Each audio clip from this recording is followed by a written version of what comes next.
বন্ধুরা, তোমরা যারা এসব একঘেয়েমি গল্প শুনতে শুনতে ক্লান্ত হয়েছ তাদের জন্য নিয়ে এসেছি একদম খোলামেলা অডিও গল্প। এসব অডিও গল্পের ওয়েবসাইটের লিংক কমেন্ট দেওয়া আছে, আর কিভাবে সাইটস থেকে গল্প শুনবে সেটা টিউটোরিয়াল দেওয়া হলো। সাইটে ঢোকার পরে এরকম বিজ্ঞাপন আসলে এখান থেকে কেটে দেবেন। যে গল্প শুনতে চান সেটাই ক্লিক করার পর যদি অন্য জায়গায় নিয়ে যায় তাহলে ব্যাক বাটন চাপ দিতে হবে, তারপর আবার গল্পের উপর ক্লিক করতে হবে, তারপর এই জায়গা থেকে প্লে বাটনে ক্লিক করতে হবে।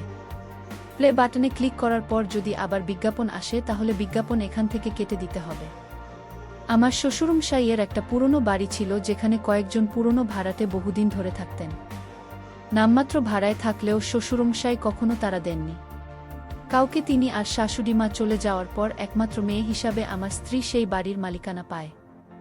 স্বাভাবিকভাবেই বাড়ির খেয়াল রাখা আর মাসে মাসে ভাড়া তোলা এই দায়িত্ব এসে পড়ে আমার উপর। আমি 2-3 মাস পর পর গিয়ে তাদের সঙ্গে দেখা করতাম, গল্পগুজব করতাম আর ভাড়া নিয়ে ফিরতাম। এই কয়েকবার যাওয়া আসার মধ্যে বেশিরভাগ ভাড়াটের সঙ্গেই একরকম আত্মীয়তা হয়ে যায়। তবে 3 জন ভাড়াটে সদস্য ছিল যাদের আলাদা একটা আন্তরিক টান অনুভব করতাম। বিপাশা বৌদি, অরুণিমা বৌদি আর রমা কাকিমার মেয়ে সঞ্চিতা। এরা সবাই বয়সে অপেক্ষাকৃত তরুণ। বিশেষ করে সঞ্চিতা মাত্র 24 বছর বয়স, কিন্তু স্বভাব চরিত্রে বেশ পরিণত। সঞ্চিতা দারুণ চা বানায়, ওর হাতের চা না খেয়ে আমি কখনো ফিরি না। একদিন ও যখন চায়ের কাপটা আমার হাতে দেয়, ওর হালকা হাসি আর চুপচাপ চোখের দিকে তাকিয়ে থাকা, কোনো কারণে মনটা একটু অন্যরকম হয়ে ওঠে। কিছু বলি না, শুধু এক চুমুকে চা খেয়ে নি। বিপাশা বৌদি একটু আধুনিক ধাঁচের বাড়ির ভেতর সব সময় একটা ঢিলেঢালা নাইটি পরে ঘুরে বেড়ান, যেন কারো তোয়াক্কা করেন না। আমি যখন ওনার ঘরে ঢুকে উনি পাশে বসে ভাড়া গুনে হাতে তুলে দেন। আলগা হাসি দিয়ে বলেন, আজ একটু দেরি হয়ে গেল গো, কিছু মনে করো না। আমি কিছু বলি না, কিন্তু তার উপস্থিতি বেশ নজরকাড়া। অরুণিমা বৌদি একটু গম্ভীর ধরনের, তবে মনটা নরম। ওনার স্বামী বাইরের শহরে কাজ করেন, মাসে একবার মাত্র বাড়ি আসেন। যখন আমি ভাড়া তুলতে যাই বৌদি সাধারণত শাড়ি পরে থাকেন, কিন্তু অনেক সময় দেখা যায় আঁচলটা গুছিয়ে রাখতে পারেন না ঠিকঠাক। আমি চুপচাপ মাথা নিচু করে থাকি, কিন্তু উনি হয়তো টের পান। আমি একটু অস্বস্তিতে পড়ে যাই। উনি তখন মুচকি হেসে বলেন, চা খাবে 1 কাপ? আজকে কেউ বাড়ি নেই, আমি একা। একদিনের কথা, আমি গিয়েছি ভাড়া তুলতে, বৌদি একা ছিলেন। বললেন, আজ টাকাটা দেওয়া হচ্ছে না, পরে একদিন এসো। আমি বললাম, ঠিক আছে। পরের বার এসে নিয়ে নেব। কথা বলতে বলতেই হালকা গল্পে আমরা ঝুঁকে পড়ি। জানালা দিয়ে রোদ আসছে, ঘরটা একটু শান্ত, আর ওনার গলার স্বরে একটা আলাদা কোমলতা কাজ করছিল। আমি আর বাড়িয়ে কিছু বলিনি, শুধু চা খেয়ে উঠে এসেছি। একটু সময় পরেই অরুণিমার শাড়ির আঁচলটা ধীরে ধীরে একপাশে সরে গেল, আর ব্লাউজের সামনের কাপড়টা একটু হেলে পড়ে খানিকটা আলগা লাগল। আমি না চাইতেও তাকিয়ে পড়েছিলাম, চোখ ফিরিয়ে নিতে পারছিলাম না।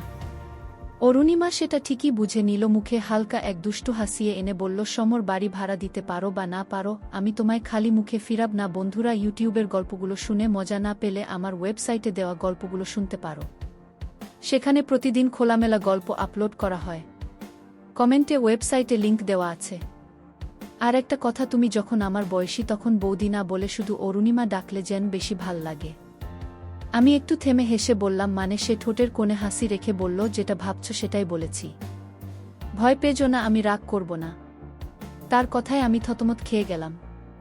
বুকের ভেতরটা ধুক ধুক করে উঠল। আচমকা ওর আঁচলটা একেবারে নিচে পড়ে গেল, কিন্তু আশ্চর্যভাবে অরুণিমা সেটা তোলার কোনো চেষ্টাই করল না। আমি অপ্রস্তুত হয়ে চোখ নামিয়ে ফেলতে চাইলেও পারলাম না। কিছুক্ষণ চুপ করে থেকে ও বলল, তুমি চাইলে এটা তুলে দিতে পারো, এতে তো কোনো ক্ষতি নেই, বরং সাহায্যই হবে। আমি দ্বিধায় পড়ে গেলাম। মনে হচ্ছিল কিছু একটা বলার দরকার ছিল, কিন্তু গলা দিয়ে কিছু বেরোচ্ছিল না। আমি দাঁড়িয়েছিলাম, আর অরুণিমা আমার চোখের দিকে তাকিয়ে বলল, এইভাবে দাঁড়িয়ে থাকলে তো হবে না। ভয় পাচ্ছ নাকি? আমি কিন্তু ঠিক তোমার মতোই একজন মানুষ, একটু মনের কথা শেয়ার করতে চাইছি মাত্র। আমি মাথা নাড়লাম না, ভয় পাইনি ঠিক, কিন্তু কিছুটা অস্থির লাগছিল। ওর পাশে গিয়ে বসলাম। অরুণিমা তখন একটু ধীরে বলল, তুমি জানো আমার স্বামী অনেক দূরে চাকরি করে, মাসে একবার আসে, তাও 2-1 দিনের বেশি থাকে না। বাকি সময়টা আমি একা, কোনো কথা বলার মানুষ নেই। নিজের শরীর মন দুটোই চুপ করে পড়ে থাকে, আর এই নীরবতা খুব কষ্টের। আমি মনোযোগ দিয়ে শুনছিলাম, ওর চোখে যেন একটা চাপা অভিমান ছিল। তুমি যদি আমার বন্ধু হয়ে থাকো, অরুণিমা বলল, তাহলে বুঝবে সব নারীর দরকার শুধু স্পর্শ না, দরকার কারো মনোযোগ, আদর, যত্ন। আমি তো তোমার কাছ থেকে কোনো বড় কিছু চাইছি না, শুধু চাই কেউ একটু আমাকে মানুষ হিসেবে দেখুক, অনুভব করুক। আমি কিছু বললাম না, শুধু মাথা নিচু করে ওর পাশে বসে রইলাম। চারপাশে নীরবতা, জানালার বাইরে তখনও বাতাস বইছে, অরুণিমার কণ্ঠে হালকা কাঁপুনি, কিন্তু চোখে ছিল একরাশ আন্তরিকতা। আমরা দুজনেই কিছুক্ষণ চুপ করে বসে থাকলাম, কোনো কথা বললাম না, তবু যেন অনেক কিছু বলা হয়ে গেল। সেদিন বিকেলের পর থেকেই আমার আর অরুণিমা সম্পর্কটা যেন এক অদ্ভুত জায়গায় পৌঁছে গিয়েছিল। আমরা পরস্পরের কাছে একরকম স্বস্তি খুঁজে পেতাম। শারীরিক আকর্ষণ হয়তো ছিল, কিন্তু তার চেয়েও বড় ছিল একে অপরকে বোঝার চেষ্টা। আমি প্রায় সন্ধ্যার পর ওর ঘরে গিয়ে বসতাম, একটা চা একটু গলতো, আর মাঝে মাঝে নীরবতা। একদিন সন্ধ্যায় হঠাৎ অরুণিমা ফোন করে বলল, কি গো সমর, আমাকে একেবারে ভুলে গেলে? এদিকে মনটা খুব অস্থির হয়ে আছে, একা একা ভালো লাগে না। ওর গলায় কেমন যেন টান ছিল। আমি দেরি না করে সেদিনই চলে গেলাম। ঘরে ঢুকে একটু চমকে উঠলাম। অরুণিমার পাশে বসেছিল তার বান্ধবী বিপাশা, যাকে আমি আগেও কয়েকবার দেখেছি। দুজনেই খুব স্বাভাবিকভাবে বসেছিল, কিন্তু তাদের চোখে মুখে একটা চাপা উত্তেজনা কাজ করছিল, যেটা আমি আগে কখনো দেখিনি। আমার দিকে তাকিয়ে অরুণিমা মুচকি হেসে বলল, আজ তো আমি একা নই, আমার একমাত্র সত্যিকারের বান্ধবীকেও আজ ভাগ করে নিতে চাই তোমার সাথে। মানে, ও আজ একটু ভালো সময় কাটাতে চায়। বিপাশাও একা থাকে, অনেক অভাব থাকে মনে। আমি একটু থমকে গেলাম, কিন্তু ওদের হাসিমুখ দেখে বুঝলাম কোনো জোর জবরদস্তি নয়, এ যেন একসাথে কিছু ভাগ করে নেওয়ার মতো। ঘরে বাতাসটা ভারী লাগছিল। আমি চুপচাপ গিয়ে বসতেই অরুণিমা আমার হাত ধরে বলল, ভাড়া তো আগেই মাফ করেছিলে, কিন্তু তুমি যে আমাকে কিছু দিয়েছিলে সেই দিন, সেটার কথা আজও মনে পড়ে। সেই ভালোবাসা, সেই যত্ন, ওটা পেলে ভাড়ার দরকারই পড়ে না। বিপাশা একটু লাজু পলায় বলল, আমিও কিন্তু চাই কেউ আমাকে একটু সময় দিক, কিছু অনুভব করুক। আমি কাউকে খুব বেশি চাই না, শুধু চাই কেউ যেন আমায় গুরুত্ব দেয়, পাশে থাকে। আমি অবাক হয়ে গেলাম। দুটি নারীর মুখে এমন সরল কথা, কোনো শারীরিক ভাষা ছিল না, ছিল শুধু চাওয়ার অভিমান। তাদের পাশে বসে আমি অনুভব করলাম, এ সম্পর্কটা কোনো খেলাধুলা নয়, এ একরকম চাপা না বলা অনুভব, যেটা বুকের ভেতর জমে থাকে। বন্ধুরা, ইউটিউবে গল্পগুলো শুনে মজা না পেলে আমার ওয়েবসাইটে দেওয়া গল্পগুলো শুনতে পারো। সেখানে প্রতিদিন খোলামেলা গল্প আপলোড করা হয়। কমেন্টে ওয়েবসাইটে লিংক দেওয়া আছে। আমি ওদের দিকে তাকিয়ে শুধু বললাম, আমি এখানে আছি, কথা দিতে পারি তোমাদের কেউ একা থাকবে না। তারপরের সময়টা ছিল নিঃশব্দে ভরে যাওয়া। কেউ কোনো কিছু স্পষ্ট করে বলল না, কিছু প্রকাশ করেও যেন অনেক কিছু প্রকাশ হয়ে গেল। বন্ধ দরজার ভেতরে আমরা তিনজন বসেছিলাম, নিঃশব্দ, কিন্তু ভেতরে ভেতরে এক অদ্ভুত শান্তি আর গরম হাওয়া বইছিল।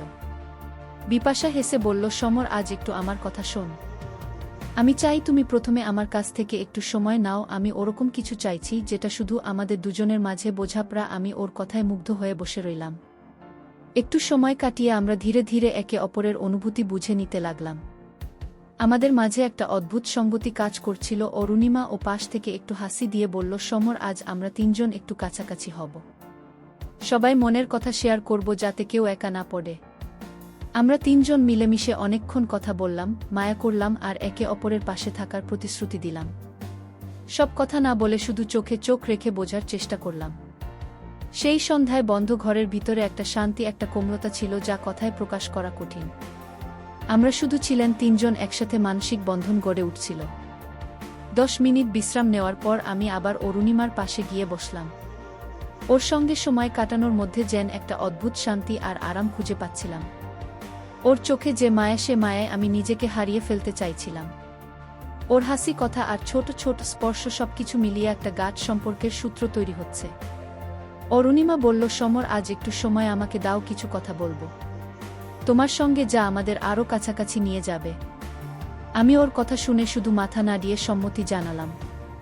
আমার মনে হচ্ছিল ওর কথাগুলো এমন, যা শুনে জীবনটা আরও সুন্দর হয়ে উঠবে। আমরা দুজনে একসাথে বসে অনেকক্ষণ নীরব থেকেও অনেক কিছু বুঝতে পারছিলাম। ওর হাতে আমার হাত রেখে, চোখে চোখ রেখে আমাদের মধ্যে একটা বোঝাপড়া তৈরি হচ্ছিল, যা কথায় বলা সম্ভব না। সময় যেন থেমে গেল, শুধু আমরা দুজনেই ছিলাম।